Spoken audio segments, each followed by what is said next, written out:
จนห้องขอชีวิตระวังจุ่มกับแม่ค้าไหนแซ่บกันกันแม่ค่ะเอ้ยบ่แม่นค่ะไปจังหวะบ่ต้องมันก็พอสบายดีมื้อนี้เขามาหล่อตลาดนัดคสบเนาะเป็นอาหารตลาดนัดของคณะคสบที่เขาจัดขึ้น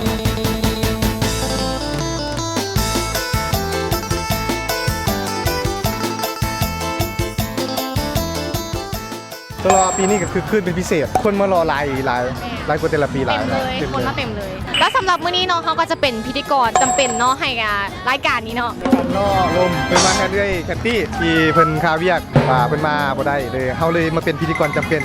สองคนเอาบางเชือกก็อาจจะยึดซ่องไปเลยก็ได้บางทีที่ไล่ออกเลยเนาะด้วยแคตตี้อาจจะไล่ออกจากเพจเลยเขาจะยึดเพจนี้เลยเนาะสองคนเฮาเป็นของเฮาเลยโบตั้งแต่มื้อนี้เพิ่นมีจุดประสงค์หลักที่ว่าจะมาเบิ่งตลาดนัดหรือว่ามาเบิ่งผู้สาวเนาะมาขอวับอย่างเดียวเน้นผู้สาวอย่างเดียวหนุ่มเมืองกรุงวุ่นวายทำลายใจบ่ได้มาวันเดียวสบายดีอันเขาถามเนี่ยเป็นอย่างคือใส่ว่าคือว่าปิ้งมหาลัยพวกเขาเป็นเด็กมหาลัยนะแล้วแบบพวกเขาจะขายปิ้งกันเลยใส่แบบเป็นปิ้งมหาลัยเลยให้มันแบบง่ายๆก็ต้องขึ้นหลายไว้ขึ้นหลายนอนขายเครื่องดีกว่าอย่างประมาณนี้นะอันนี้ขายดีกว่าอันนี้ก็พอได้ขายอยู่ท่านพวกไอ้พวกเลยซื้อให้ได้ขายอื่นนะเอาอุดหนุนเด้ออุดหนุนเด้อขอชิมก่อนได้ปะ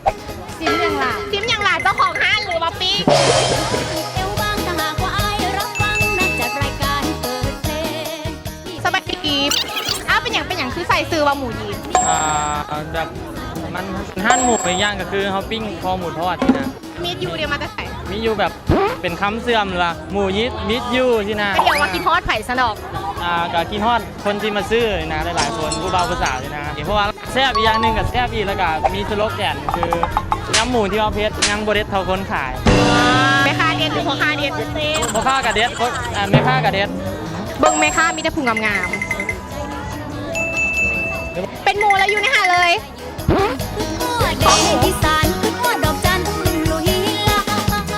สบายดีขอวับก่อนได้ปะ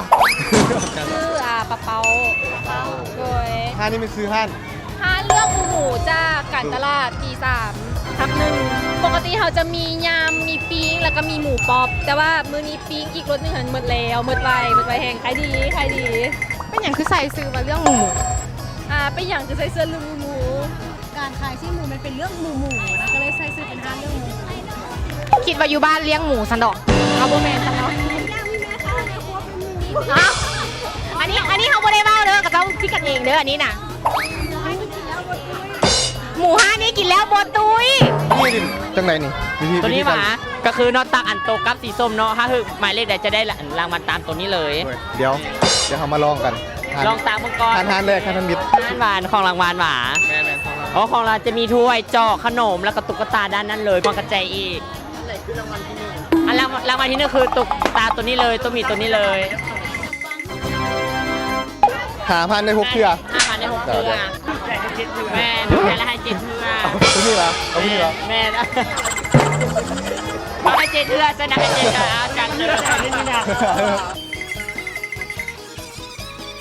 ต่อใครรับไปเลยเอาหนมยัวๆไปอีกต่อปันนึงแล้วจะแบบเป่าปากเก้าเด้อเรียกเป่าปากเก้าเป่าปากเก้าถ้าถึงพวกนี้เขาจะเป็นไงเนี่ยมีให้ได้ทุกอย่างเขาบอกได้เร็วดีแม่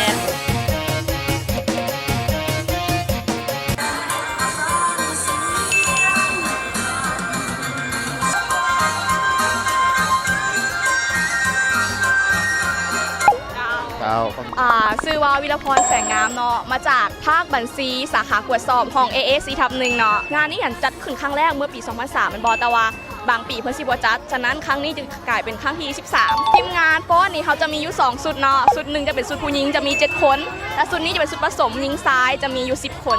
เขาจะเป็น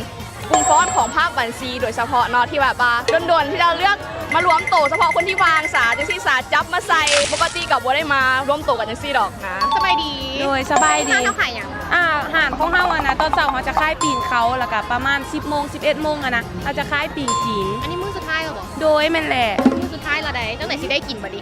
อุ้ยผู้ได้อ่ะอยากบอกว่าผู้ได้หาดมือนี้ฮะนะรหับห้องว่าเสียใจขนาดเพราะว่าปีหนึ่งมีเทื่อหนึงเนาะบ่ฮู้ว่าปีหน้ามันสิมีอีกบ่ เด็ดสุดอยู่ห้างนี่มันอหย่างที่ขายดีที่สุด ของเฮาอะนะจะเด็ดทุกอย่างเลยบ่ว่าจะเป็นเขาหรือปีงจีน แม่ค้ากระเด็ดว่ะ โอ้ยเด็ดก่อนอาหารอีก กินแล้วเจ็บท้องที่งานนี่นะ บ่ มันจะชวนให้คุณพองใจ อย่าเข้า ห้างอย่างอันนี้เดี๋ยวไปถามซื้อแม่ค้าก่อน The Sweet Queen มีแต่พุงงามๆระวังขนมกับแม่ค้าในหวานกันแม่ค้าอุ้ยกำลังวุ่นกับการเฮ็ดขนมส่งลูกค้าเนาะจะมันขายดีเหรอเท่อะว่าคนหลายนี่มันย้อนแม่ค้า แม่ค้าหน้าตาดีเด็กก็ได้ขายดีมีสโลแกนท้องปังปิ้งแซ่บแซ่บแซ่บแซ่บแพ้แซ่บว่าแซ่บจนห้องขอชีวิตของเหมิดเขาจะว่าของเหมิดแปลว่าของแซ่บคันของเหลือแล้วเป็นของหลาย อันนี้แซ่บหรือมันเหลืออันนี้นะ โอ้ยแซ่บอย่ามาขอได้นี่ มือทำนี้นะ200ก่อนมือที่2 600มือที่3 800ปลายมือว่านี่พันกับซาวก่อนและมือนี้หันแม่นมีจำนวนจำกัดแต่ถาติดตามเบิ่งว่าจะได้จักทันเนาะให้ทันผู้นั้นได้เด้อ อันนี้มาซื้อเปล่าหรือว่ามาถามหมู อันมาซื้อ มาซื้อเปล่ามีงบเท่าไหร่ที่ว่าจะมาซื้อขนมเลย 30 มีงบ 30,000เรียกได้บ่เรียกได้2คนเรียกกับอ้ายได้บ่เรียกได้บ่น้องมาฮอดลูกค้าเนาะบัดนี้อันแม่ค้าเป็นผู้หญิงไปแล้วเนาะบัดนี้ลูกค้าเนาะเป็นผู้ชายล้วนเลยจ้าผู้บ่าวนี่ขาดหวานว่ะเป็นอย่างคือว่ามาห้านขนมหวานบัดนี้ ข้ามาโดนแล้ว ขาดมาโดนแล้วเพิ่นว่าน่ะสั่งอย่างไปแล้วเมื่อกี้นี่น่ะเมื่อกี้ที่พากันสั่งอย่างไปแล้วขนมยังเอ้าพูดจือว่าตัวเองสั่งอย่าง คนนี้เป็นคนสั่ง เอาคนนี้คือคนสั่งมาเป็นหมู่อ่ะหรือว่ามาเบิ่งผู้สาวฮานี่มาเบิ่งผู้สาว ก็ชวนเรื่องอะไรคือว่า เดี๋ยวสัมภาษณ์ผู้สาวนี่ก็ได้ เป็นเจ้าของห้างสบายดี อันนี้ก็เท่ากันอย่าง อันนี้เอิ้นใบจ้า ใบจ้า ใบจ้า เป็นอย่างคือเอาใบจ้าเป็นอย่างคือบ่เอามักเข้า โดยพวกเจ้าใบเจ้าเนาะมันจะเป็นแบบเขาจะเอามาเคลือบซีนาแล้วมันแบบอันโบไซพลาสติกประมาณนี้ คือหักโลกไปนำ โดยไม่ได้ผูกงามๆเนาะเบิ่งผู้สาวนะ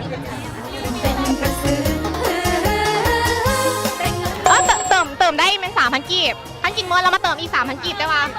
ใส่จอกเก่าได้ใส่เด้อท่านต่อไปเลยเนาะแต่ว่าก่อนสิฮอน5เนาะมันจะมีโซนถ่ายรูปอยู่นี่มันจะเป็นแบบ Dream Christmas เนาะอันนี้ผู้สาว แล้วได้บ้าน ผู้สาว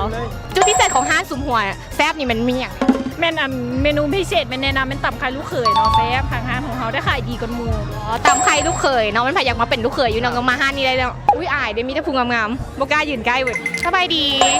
เป็นอย่างเขาคือไส้อันซื้อห้างมาทูเดย์ยำเนาะ ต้องเล่าเรื่องหน่อยนึงทุเรียนยำนี่ เราเรื่องเอาตังมานั่งก่อนไปมันคือสิโดน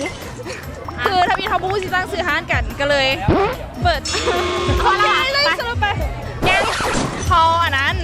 เปิดโพสต์ยูเฟซว่าไผ่ตั้งซื้อห้านยำถึงใจฮับยำฟรีเขาก็เลยซูมมาจากตัวนั้นก็เลยได้ทุเรียนย โมเมนต์ที่มายืนอยู่นี่มันจ้างอันพนักงานข้างหลังมายืนค่ะ ำหน้ามา โอ้หนามาอันนี้ มีแต่หน้ามางาม อันนี้โซนถ่ายรูปเป็นแบบเป็นซุ่มนะ คือซุ่มยาดองมากว่าเป็นแบบนี้ ซุ่มยาดองมึงผู้สาว น้องซื้ออย่าง คือเจี๊ยบ เทียบมากับไผ่ มากับหมู จะมีแฟนแล้วอ่ะ บ่มี ว่าอยากมาลองกินอาหารหรือว่ามาลองเบะหมี่เบา กินอาหารอะไรกว่ายังไม่ได้กินข้าวแต่เช้า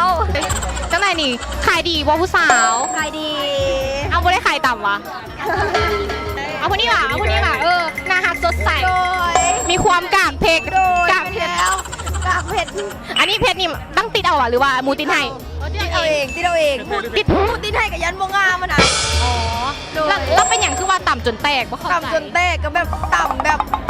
ำจนแตกแบบน้ำลายแตก ต่ำนั่นไหนต่ำแพง ต่ำแบบ ต้องต่ำแพงว่าหรือต่ำค่อยๆ ต่ำแห้งๆจังมัน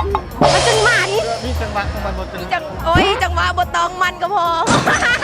ผู้สาวซื้ออย่างเนาะ ซื้อเอาซื้อลินบ่ เอาซื้ออย่างก็ได้เอามาเบอร์เล ซื้อย อิ๋ว ซื้ออิ๋ว โดย ซื้อลินซื้ออย่าง ซื้อลินกับซื้ออิ๋ว ซื้อแท้กันเป็นคนหลายๆนี่มันย้อนว่าห้านเขาแซ่บหรือว่าย้อนว่าเขาต่ำดุด ย้อนเฮานี่แหละแบบคนมาหุ้มงานก็จะยังมาเบิ่งกันนะม มาเบิ่งของแปลกแล้วก็แม่นอีกอันหนึงกระทานเขาต่ำแซ่บเขาใส่ใจทุกบาทต่ำเลย แม่นใครอยากได้ใจแล้วมาห้านนี่เลยเด้อใส่ใจ ใจปองถ้าได้นวลเนื้อทองมาขี่ลังควายชมทุ่ง สบายดีอยากพูดว่าซื้อห้านมันซื้อห้านอย่างเนาะ ซื้อฮานเฮากับแม่นะ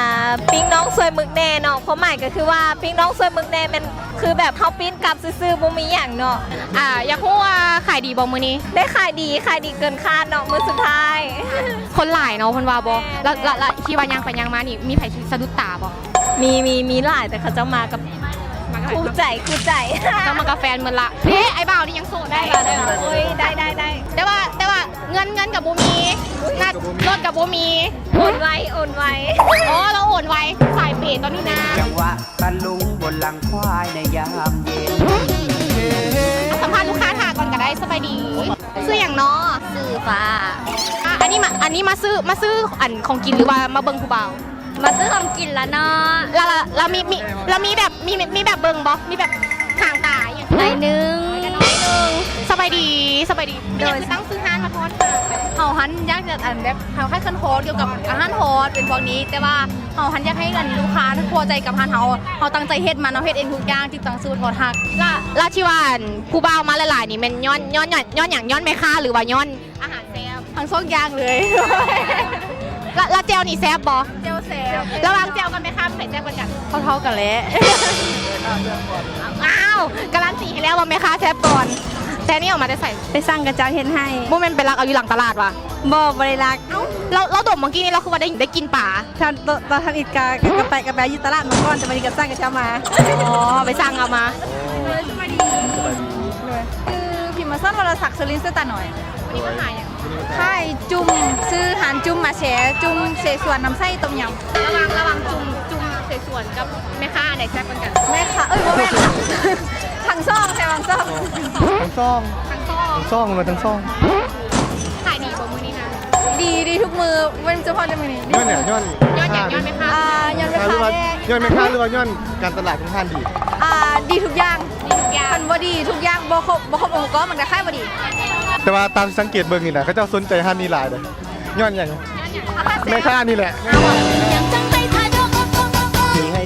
มาฮอนิ่งนี่เนาะเขากะเลาะตลาดจุดแล้วละเนาะสำหรับมื้อนี้เนาะพิธีกรทั้งสองคนตาผิดพลาดประการใดก็ต้องขอโทษขออภัยในวันนี้เนาะงานปีหน้ายังจะมีอยู่เนาะมีทุกปีเลยใครที่ว่าพลาดปีนี้เนาะปีหน้ามาใหม่ได้เนาะแล้วก็อย่าลืมเข้าไปกดไลค์กดแชร์เพจของเพื่อนนะเด้อ บ่ได้ตั้งใจมาช้า